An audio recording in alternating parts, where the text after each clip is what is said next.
Hey everybody, Mike Lejeune here with Game Changers for Government Contractors. And I've got an old guest on here. We haven't had you on for what seems like forever, Kathleen. Yeah, it has Um, been forever. yeah, you've done a handful of episodes. You were in the Game Changers book, and it just seems like with COVID or whatever, it's just been a while since we had you on. So I'm glad to have you back on today. Glad to be here. Before we get into the episode, why don't you tell everybody a little bit about who you are and what you do? Well, my name is Kathleen Smith, and I started with clearjobs.net almost 2 decades ago and have built the marketing efforts and the community outreach efforts over the last 20 years. I'm a military spouse, so it's really nice working for a veteran-owned firm. What we really like doing is building relationships with our customers. I have customers I've had for over 20 years, and we've Mm. helped them with their recruiting strategies from what they do on the job board, what they do in social media, what they do with job fairs, and just sort of keeping in touch with what their challenges are, and then also keeping in touch with security cleared professionals and what's going on with that. It's been fun over the last 6, 7 years, really getting involved more in cybersecurity, doing some conferences that are sort of not in the GovCon space, but more Mm. in the hacking space. And that's been exciting and some interesting relationships built there. So that's me. I think the last time we were on, we talked about like the hackathon and things Hmm. like that. I think it was the episode on like how to retain people. Today, we're going to be talking about the fact that we've got this recession going on, whether people Hmm. want to admit it or not. Let's forget about the politics. When you look at the math of the people not working and prices going up, and the fact that I found this funny, by the way, I just said, let's not talk politics, but I found it funny that all of these big companies waited till after the midterm election to all announce, like within days, we're laying off thousands of people, right? That was kind of interesting how they all wait for that, right? It's all about timing. You've got all these major companies laying people off, the job market doing what it does. It is natural for a lot of people to see times getting tough and say, oh, we're going to cut our budgets. We're going to squeeze everything tight. I know how that is being a service provider. Sometimes you're one of the first people. I imagine it's similar on the recruiting side, being like, we could probably do that in house. Maybe because the times are so tough, we don't even need to recruit right now. Maybe set the stage for the disaster people are setting up by getting rid of a recruiter that they depend on regularly.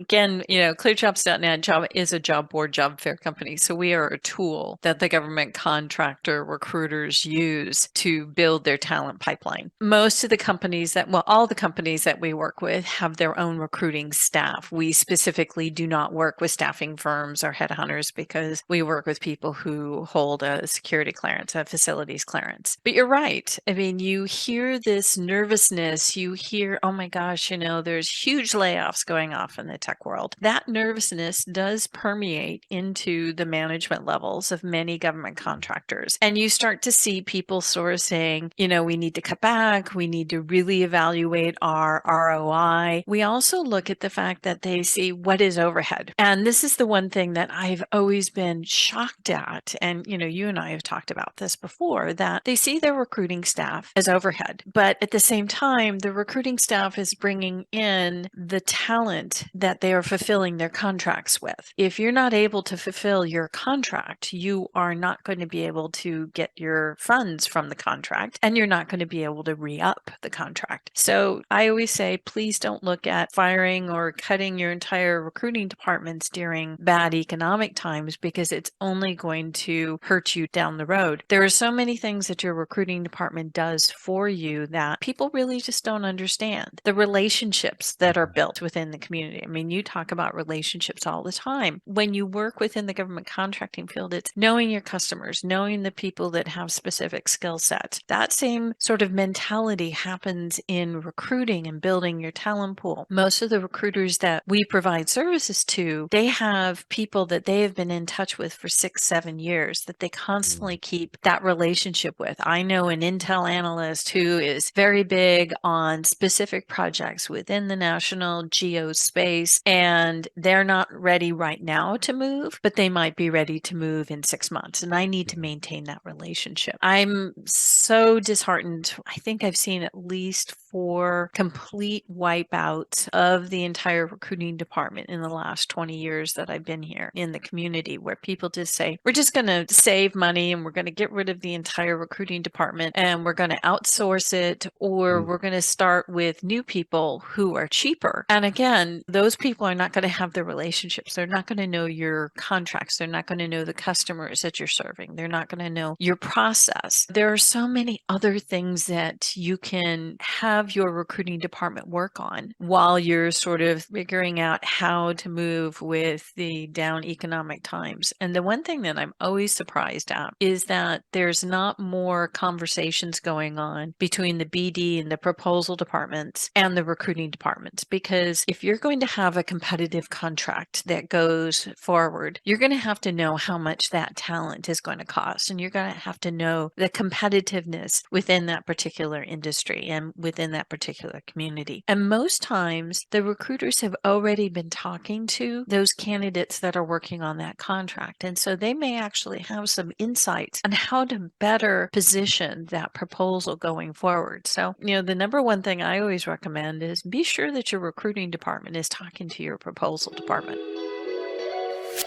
If you're struggling with your government contracting business, I want to encourage you today to go sign up for a free coaching session with me. You can go in the description of this podcast. There's a link to my calendar, and you can go pick a time where we can sit down for 30 minutes, talk about what you're doing right, what you're doing wrong, what you should change. And then if coaching makes sense for you, I'll actually go over the options on how you can get started with coaching so we can take your business to the next level. Now let's get back into this episode.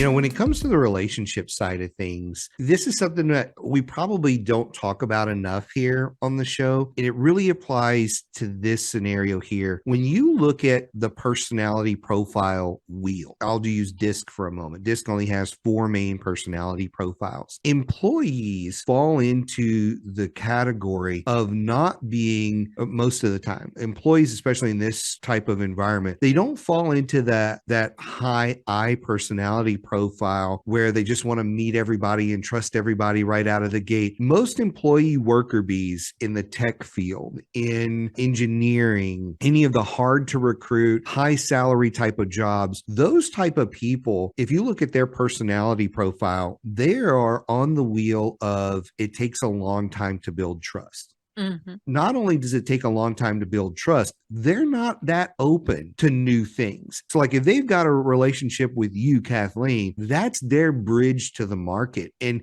they trust you with, hey, this is where I'm going with my life. And I'm going to open up, 10% of that to my employer. But in the back of my mind, I'm sharing those things with you because this next job hop is strategic for me. I'm going to spend 5 years there, get the past performance I need to then make it to the manager level. And if that works in that company, great. If not, I'm going to come back to you and try to go to the next level in another company because I trust you. That's why I'm sharing it with you. It's going to take years to develop that trust from those people because of their personality type. That's just the way it is. I think people overlook it and think, well, everybody's just like me. Everybody's not like you. An owner or as an executive, your profile is probably more in the, oh, I'm ready to meet new people all the time. And this is easy. And I'll give away trust like it's nothing. And that's just not the deal. I think that's an important thing that you brought out there about that relationship. You mentioned the years you may know somebody and how they're not ready yet, but they're going to be ready, and knowing those kind of things to get to good people and not just fill a slot, which I think is what a lot of people think. This is just filling a slot. I just put a thing online and it's done, right?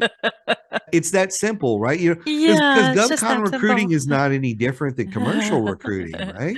It's funny because I'm actually talking later with some folks about government contract recruiting. That's just easy. Just throw a lot of money at it. And I'm like, No, it's not. We have very specific agencies that government contractors support. So each one of those customers have a very distinct culture profile, the kind of work they're doing. Are they doing DoD? Are they doing intelligence? Are they doing energy work? So that is one aspect. Then two, there is what is the clearance level? So are you talking TS? Are you talking secret? Then, from there is also the culture. There is the culture of the customer. We do job fairs, and a lot of people, I remember when we started here, said, oh, job fairs are going out. No one's going to want to do job fairs anymore. I said, well, actually, a job fair shortens your hiring process because you can look at somebody when you talk to them at a job fair and you can look at their resume and you can say, okay, they've got the clearance, they've got the 10 years of tech talent, they've got all of the certs, but you as the recruiter know sort of the culture fit of your customer. And you're going to be able to have that conversation with someone and say, they're just not going to meet the culture. They'll still put them through the process, but they're not going to have them pin all of their hopes on them because the hiring process takes anywhere from 3 to 6 weeks, maybe longer, after you're gone through all of the interviews. And then you finally meet the customer, and the customer is the one that finally says, we all wear Argyle socks here and Argyle sweaters, and he's more of a black polo kind of person, and that just doesn't fit for us. Yeah. And people think that that's just a minor thing, but it's not. Because if you're working on supporting the mission in a high stress environment in a skiff, you're going to want to know that someone's going to mesh with your team. If they're not a Argyle sweater kind of person, they're probably not going to mesh with your team quite well. Right. When I was trying to leave jobs early on in my career, it was my first GovCon job. I was frustrated. I couldn't get a raise. I kind of reached the top. All of a sudden, somebody at a company reached out to me in St. Louis and offered me a job. And it was the program manager or whatever. We negotiated back and forth, came up with salary and stuff. And then I was like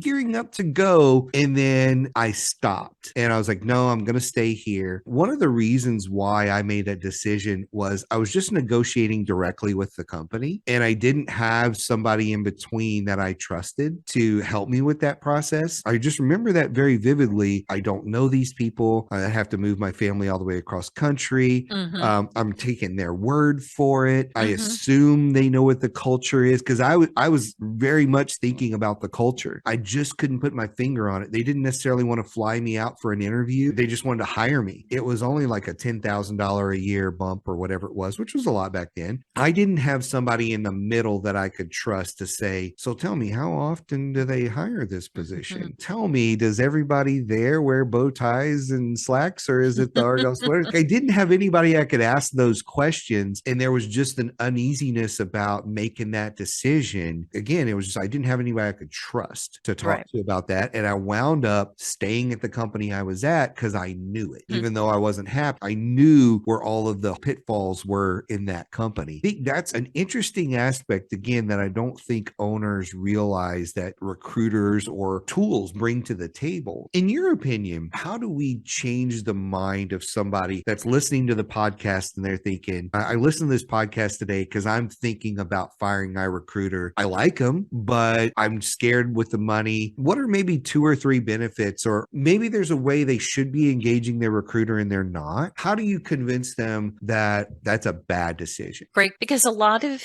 people will look at their recruiting staff and they'll say, we have 50 positions open and you've only hired 4 people. They'll probably have some staffing firm come up and say, we'll give you candidates for that and we'll fill them. But you have to remember that the recruiters who work on your staff know your company and know your customers better than anyone else will outside there. They have invested in building the employment brand, employer brand for your company. What is it like to work with your company? Employment brand has been something that has been building within the government contracting community for a very long time. Are you someone who can be trusted? Are you a company that can be trusted? Are you a company that treats your employees well? Are you a company that wins all of your recompete? What is your status as a company that hires talent? Those are the responsibilities of your recruiters. Your recruiters are also supposed to go in and talk to your program managers and say, we've been having difficulty fill this position. Let's sit down and talk about what makes the best candidate. I can tell you one of the biggest problems I see, and this has been a problem for over 20 years, is the way job descriptions are written within the government contracting community. So many times, program managers or people who are responsible for fulfilling the obligations of the contract just basically take it out of the proposal and they put it into a job description and send it out. Yes, you have to have those minimum qualifications in the job description, but you need to have someone who can interpret what that means and what that means for your company, and also whose responsibility is to go in and talk to the program managers and say, you say you have to have a certain amount of experience for this job. Let's really talk about the candidate that's going to be successful for this. At the end of the day, you want a successful employee in that position, not a butt in the seat, because the butt in the seat is going to rotate through every 2 or 3 months and is going to cost you more down the road and probably cost you the recompete. Your recruiter has an enormous amount of responsibility within your company, but they also have to know that they have your support in doing this. I can't tell you how many times I've gone to like an FCA luncheon or something. I remember this very clearly. It was about 15 years ago. I was at FCA Nova luncheon and I brought one of my recruiter managers from a big company, and lo and behold, all of his sales team was at the same table. And I was like, hey, this is really great. We're all together. The salespeople ripped the recruiter apart about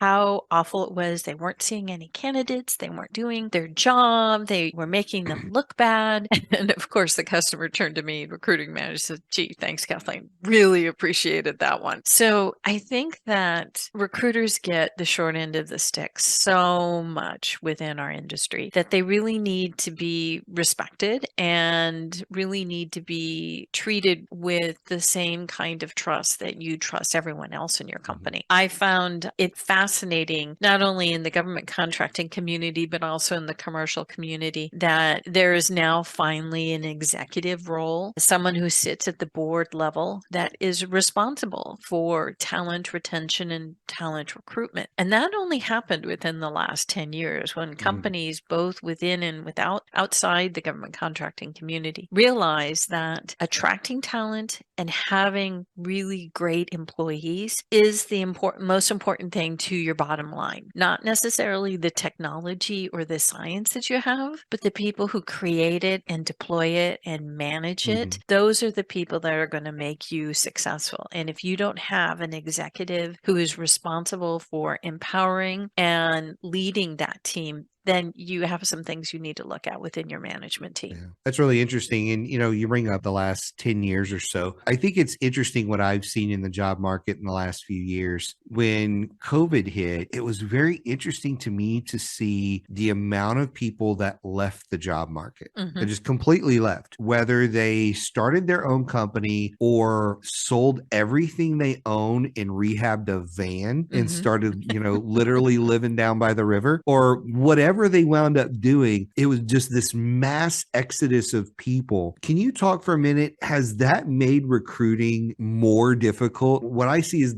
I'll call it the young people, is people in that 20 to probably 45, 50-year-old, which I'm in that bucket as well. Seeing people in that range just say, I'm just not doing this anymore. Yeah, we had, as you pointed out, we had people who left, people who said life's too short. We really learned the true definitions of work-life balance once we didn't have the kids home just for being sick. They were always we home. had them there all the time. I think that mental health and people's stress levels were so high that we all of a sudden, it was not only an epidemic of COVID, but it was an epidemic of a variety of work situations. A lot of focus went on that. I'm really very impressed and proud of how the government responded from a working standpoint, a remote working standpoint, and how government contractors responded, because we now can have those conversations. Can security cleared work be done remotely? Can it be done on a hybrid? What are the mechanisms that we can put into place to make a better work-life balance for people who work in this community? And really the work for that started almost 12 years ago when the CIO of the GSA, Casey Coleman, who's now over at Salesforce, she really started pushing the GSA into to hoteling and remote work and what do we do? And then a few years later, the technology caught up for it. So we finally had everything in place to be able to work remotely. But then the one critical thing after that was trust of the employees. Yeah. And I remember when I worked at a large nonprofit and we were going to telework and we had the technology, we had the abilities, we knew how to do the schedules. No But it trust. was how do you trust? Yeah. How do you build that trust? I think we got through it pretty quickly, considering that everyone went home March 2020, but we still supported the mission. We still did work. People rotated at the intel agencies, every 2 weeks, every 3 weeks. People who had to work in SCIFs, things worked specific way. And then we noticed all of our customers, our government contractor customers, were turning around and talking to their customers and said, okay, what work can be done remotely? What has to be done on site? And we've now seen this new sort of plethora of options to say, what is true remote work? What can be done on site? Does someone move to another state? Well, no, you can't move to another state because once a month we need you to drive in. So, little plug for our podcast, so Security Cleared Jobs, Who's Hiring and How. We always ask, how do you do remote work? I mean, do you do remote work? Do you do hybrid? Do you do remote? What are the qualifications and how did you come to that? You and I have worked in the government contracting world for a very long time. To see this kind of evolution within the last 2 years, I'm impressed with the Pretty speed. wild. Yeah, it's pretty wild and it's pretty fast.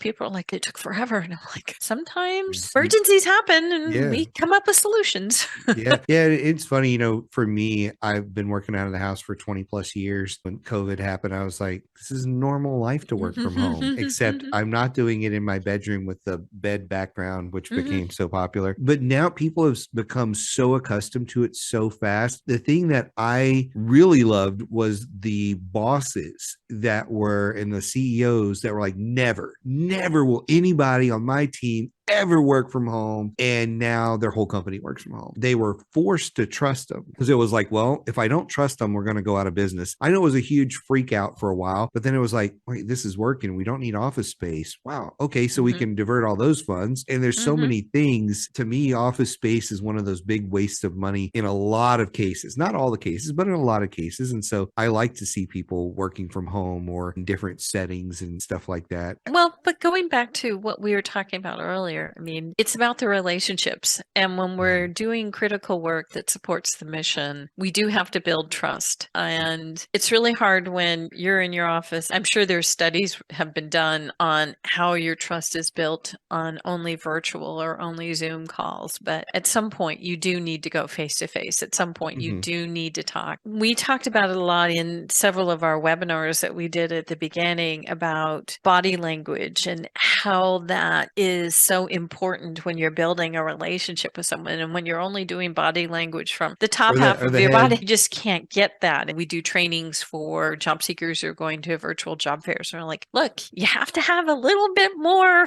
excitement because they're trying to figure out what kind of person you are. Yeah. It's really hard to make a first impression that way when people are uncomfortable with it. So I've heard a stat, and I've used this for probably 15 plus years. I assume it's different now, but I'd always heard that the average bad hire costs a company somewhere in the neighborhood of $60,000 if they make a mistake. I think that's in the ballpark now, or is it higher? I would say it's much higher, especially in the government contracting world. That relationship that they're building within the team, and then that relationship that they're building with your customer. Your team and your customer trusted you to bring in the right talent to fit out the team. And now that's all eroded because you brought in someone that didn't quite fit. When you go into your negotiations for your contracts or you go in for your proposals, you have to say, you've got to trust me. I'm going to bring the right people in. And then you don't bring the right people in. And they're like, okay, are we really going to move forward with you on that contract? I've seen it more than once where it's a one-to-one replacement. We're like, hey, this person didn't work out. They quit. They got a better job, whatever. It's a one-to-one replacement. They don't necessarily skip a beat, but there's some downtime. There's some downtime that they're not billing. There's some retraining they've got to do. It's not effortless and it's not without cost, even if it's just labor internally to retrain, recruit, all the things that you have to do. But to your point there, I've seen where it's not just one person. You have 30 slots to fill, maybe you're a sub, and 2 or 3 of those slots aren't working out. So the prime takes 10 away from you. They don't just take those 2, they take 10. And they're like, okay, out of the 20 you've got left,